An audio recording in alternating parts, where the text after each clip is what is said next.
Parmi les 1400 athlètes venus disputer l'épreuve longue distance du triathlon de l'Alpe d'Huez, 3 d'entre eux cette année ont fait la différence. Arnaud Guillou est le premier Français à avoir remporté la course en 2015. Après 7 ans d'absence, le Breton fait un retour remarqué et termine la course en 2e position.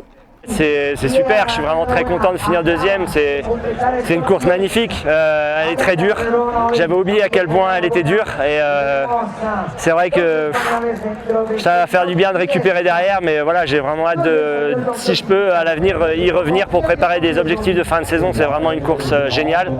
Autre habituée du podium, Jeanne Collonges est la première femme à franchir la ligne d'arrivée. La championne de France remporte la victoire à l'Alpe d'Huez pour la seconde fois de sa carrière, une nouvelle consécration. L'Alpe d'Huez, c'est un des triathlons les plus durs parce que je dirais qu'il est entre l'Alf Ironman et la distance Ironman. C'est vraiment une distance qui est difficile et le dénivelé fait que c'est extrêmement dur. Ouais. L'Alpe d'Huez, c'est mythique pour tous les cyclistes et maintenant les triathlètes aussi. Donc c'est vraiment un honneur et l'organisation est formidable. Nathan Gerber est venu pour la première fois il y a 15 ans participer au Triathlon Kids en famille. Cette année, le champion du monde de duathlon crée la surprise. En un peu moins de 6 heures, il termine les 2,2 km de natation, 118 de vélo et 20 de course.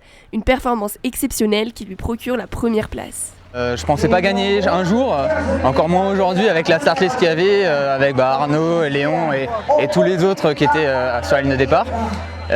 Donc une grosse surprise pour moi dès la T2. Et ensuite, je savais en course à pied qu'en gérant l'effort, c'était faisable. Et donc très ému à l'arrivée. Une émotion très certainement à hauteur du mythe de la compétition, le triathlon de l'Alpe d'Huez n'a pas fini de surprendre.